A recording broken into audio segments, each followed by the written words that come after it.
บอกเลยวานนี้นะเพิ่นให้มาเนาะพาหมู่ได้ให้มาเพิ่นละว่า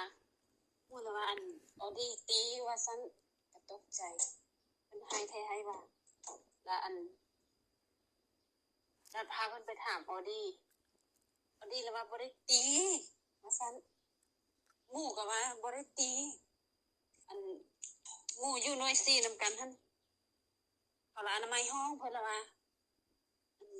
สเน็กมาอนามัยห้องสิแม่นคือสิแม่นเขาเว้าบ่ดีให้เพิ่นหั่นแหละแล้วเพิ่นละบ่มาอนามัยเอิ้นสเน็กมาอนามัยห้องอนามัยสเน็กละบ่ยอมมาอนามัยว่าซั่นถามแล้วบ่ได้ถามเอาดิก็ว่าบ่ได้ตีว่าซั่นยิงก้มก็ว่าเราบ่ได้ตีว่าซั่นก็เลยว่าฝ่าวไปรวมแน่ก็เลยว่าดีกันซะเนาะสเน็กก็บ่ต้องให้ว่าซั่นสเน็กก็บ่สาวให้ว่าซั่นก็เลยมารวมมื้อวานหั่น ก็บ่ได้ถามว่าเพิ่นแล้วก็ถาม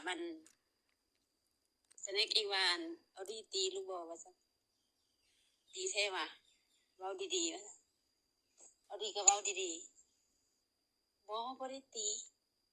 สเน็กก็ว่าบ่ได้ตีว่าซั่นก็เลยบ่ได้ถามคันบ่ได้ตีแล้วบ่ให้เนาะก็เลยมารวมมื้อวานหั่นนะบ่ได้ถามว่าเพิ่นเว้าอีหยังอีกบ่นะก็เลยบ่ได้ซ้ออีกเดี๋ยว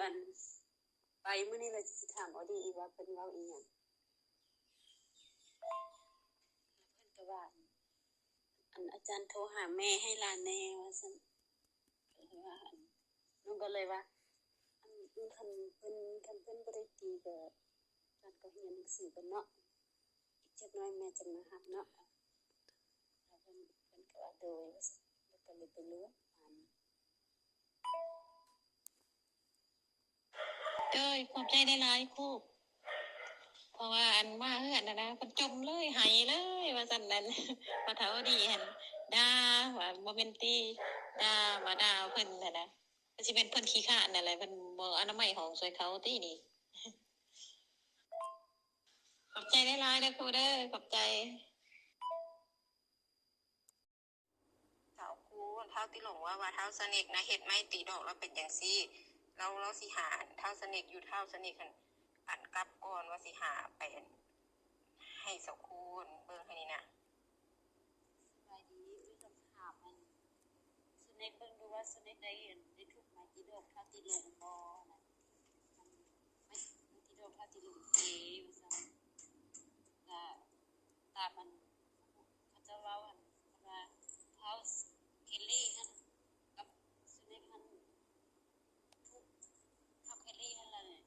ย่อให้สเน็กหั่นทุกเส้นโต๊ะไม่ตีดอกทุกไม่ตีดอกทุกเส้นโต๊ะเคลลี่แล้วว่าทุกโลดนะติสเน็กล่ะทุกไว้พีของเพิ่นน่ะว่าถาม สบายดีครูสอนถามเพิ่นหั่นเพิ่นแบบลูกกะลินกับเคลลี่อย่าลุมพี่เพิ่นว่าลูกบ่ได้เฮ็ดนะแม่ว่าซั่นลูกบ่ฮู้แม่นที่ดอกแม่นหยังเพิ่นว่า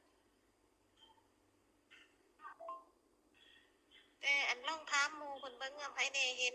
โคเบิ่งถามเบิ่งให้แน่ผู้ใดเห็นตัวจริงมันเป็นแนวใดเป็นจังได๋ล่ะพัวพันเอื้อยแน่เด้อคันถามครูสื่อมาความจริงให้เอื้อยแน่เด้อครูเด้อคันถามว่าแม่นให้แม่ให้ที่ลงทะบอกว่าราคาเท่าใดแล้วสิโอนเงินให้แม่แล้วให้แม่พาไปซื้อสบายดีเอ้ยเรื่องใหม่ตีดอกขนาดมันโบแมนสเน็กกับแคนดี้ทุกมันเป็นเท้าผู้ทนซักกับคนประเสริฐเป็นผู้ทุกข์นะแล้วเท้ามีไม้ตีดอกนี่กับเพชรเป็นเด็กพิเศษได้แล้วเราไปเขาไปตีคนประเสริฐเพื่อนบอกประเสริฐจึงมาทุกข์โบเป็นอย่างเรื่อยมันโบแมนสเน็ก โดยขอบใจหลายๆนะครูเด้อช่วยเหลือเอ่ยขอบใจหลายๆ